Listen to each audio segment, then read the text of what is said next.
Okay, does daylight savings time save power to those who are in the light?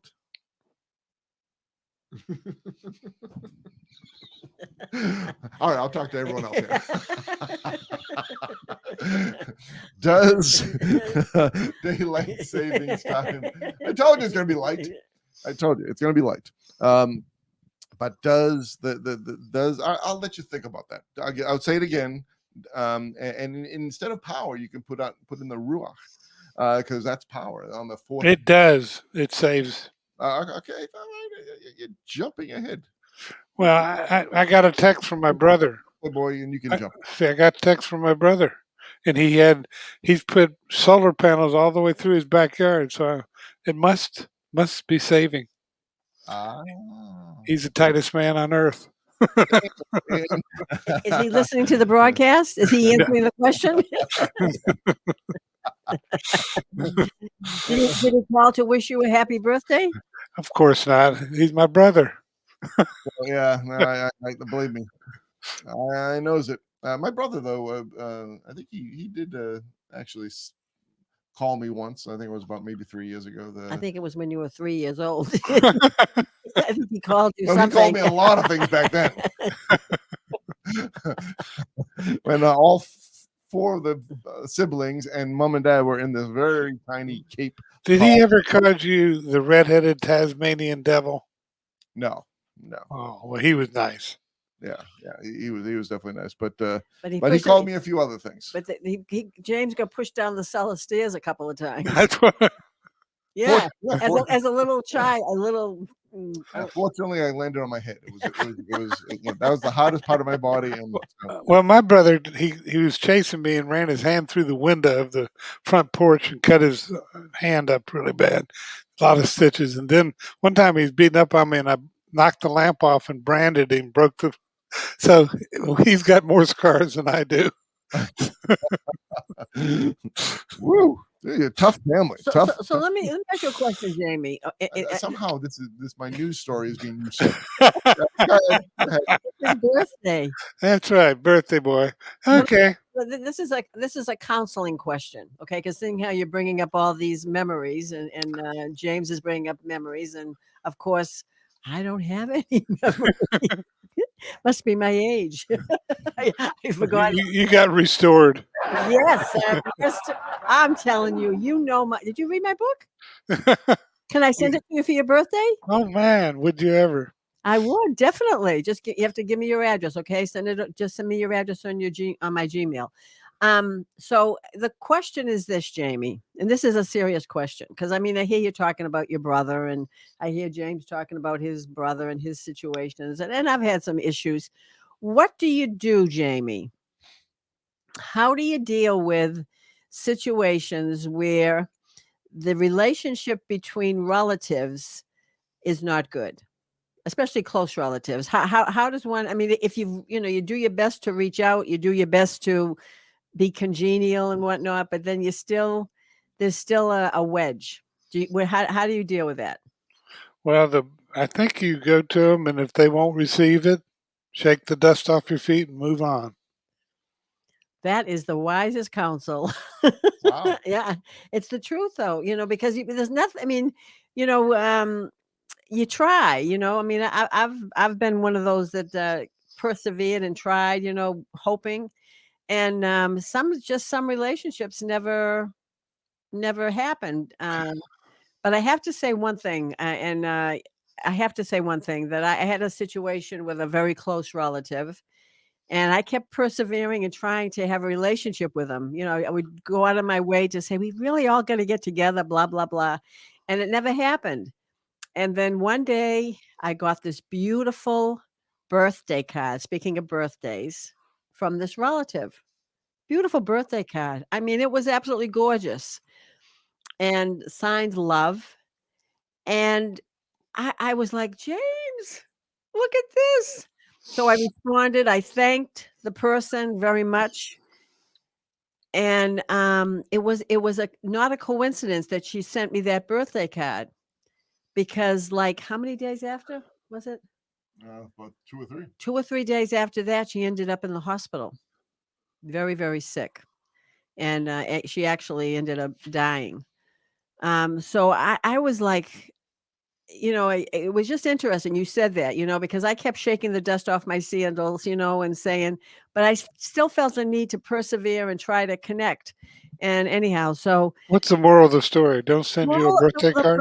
no, the moral of the story is the timing. I don't know. It just seemed like there wasn't a time. It wasn't meant to be that there was supposed to be this gathering of together.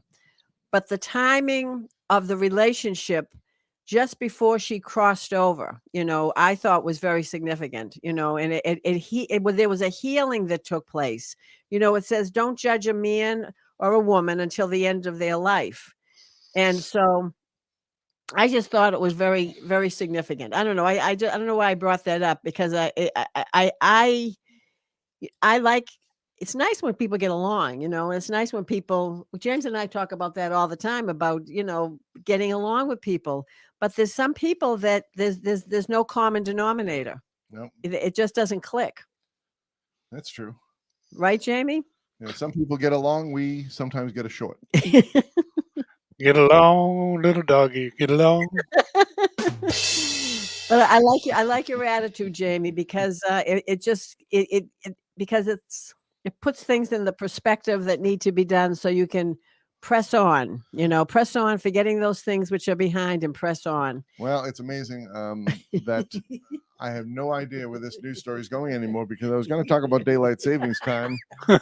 Some people just went and took over about it. No talk about it. and took Well, over. it was Jamie's birthday, and We're saving the show.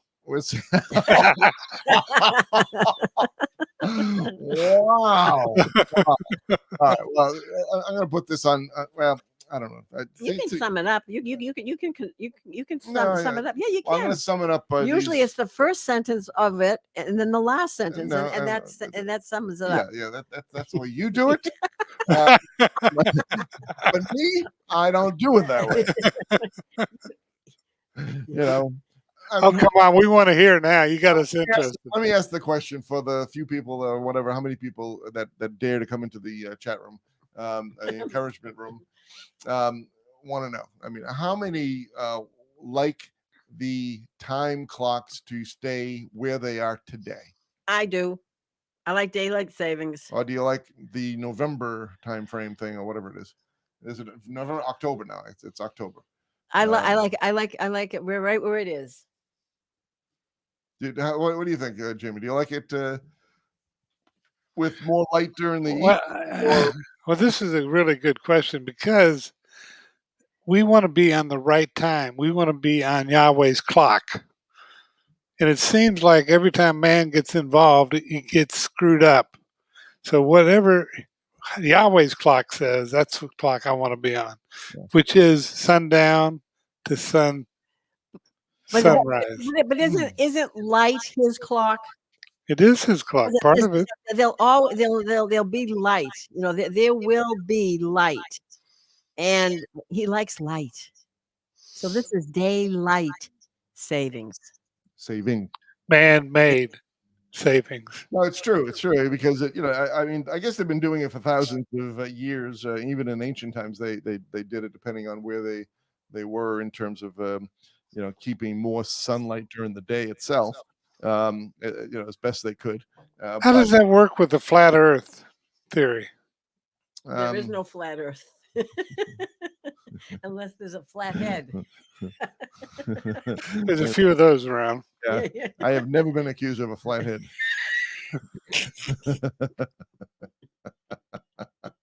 Never. That's why I keep all the hair up there. It's like a mountain range. My head's like a mountain range, but that's okay. Am I telling you too much? How did we get from daylight saving time to mountain range head? How did we get there? It wasn't easy. It wasn't easy. There was a lot of roads to take to get there. But anyway, all right. Just in closing. Wow. There's one little kid that likes me. The kids, I'm a magnet, Jamie. I'm a magnet. Children. But the one thing is, did you know that this it began in right before World War II, well, it started it did a little bit in World War One, but then it went into World War II to save energy and to save that kind of thing. And then right after the war, they dismantled it. Except for other states like New York and other places kept doing the daylight savings thing. But it wasn't actually uniformed, whatever. It wasn't done by everybody until they passed an act in 1966. So this, what we're experiencing today, with the exception of the extra 2 weeks, because George W. Bush. It happened in 1966. 66. It was an act to do this spring forward and fall back. See, there's the 60s again. Those 60s really had a terrible impact on society. Yeah. The 60s. I'm telling you. I bet you I know where they're going, where it came from too. But it came from England. It came from England. Yeah, it actually came from Germany, and then went to England. Then went all over. I thought it was an executive order. I don't. Yeah, I don't know. That would have been who? Johnson, right? Johnson. No, the one that wrote the most. Yeah. Exactly. I think it came from an insect. An insect? Mm-hmm. Pray tell. A group of insects. Beetles. Yes, exactly.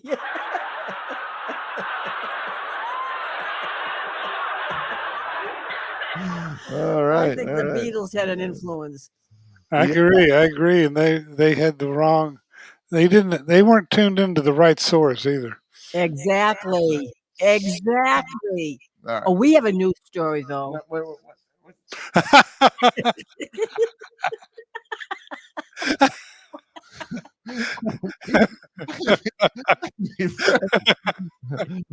You're showing this anyway, you know? Take some water. Jamie's birthday. Jamie's birthday, and we're all partying. We're partying. You think this is water? Yes. Yeah. All right. So, but I saw some. We have to have Jamie laughing. I know, we got him laughing. We're gonna keep him laughing. So this we got to keep Jamie laughing. So this is a picture of Abigail and me, and Abigail is saying this to me. Ready? No, we can't move the clocks ahead to May. Boy, that's a great resemblance. Of who? James? See, Mountain Head. The Mountain Head, and look at that schnauzer.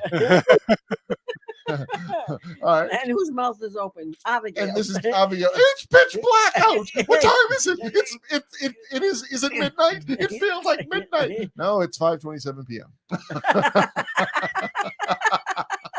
That's definitely my drama. Yeah, that's the drama. That's definitely drama. All right.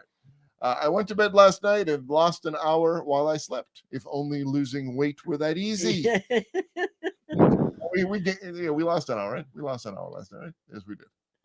Yes. All right. Now let me see what I got. I found it though. Daylight savings time. Clock in my car will finally be correct. I'm telling you, how many people never change their clock car because it's not easy to do. I mean, you only do it once a year, or twice a year, and it's weird because I finally figured out how to do it. I had to take the manual out and push the buttons and put it all on that thing. But hello, all right. So I like that little kid. Look at them. Kind of reminds you of me, except heavier. I wasn't that heavy.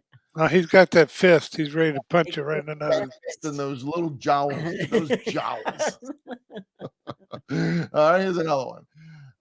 This is the moon, the sun, and the earth. The moon and the sun and the moon talking. The side of the earth talking to the moon, and the moon says, "Wait, how do we save, quote unquote, daylight during daylight savings?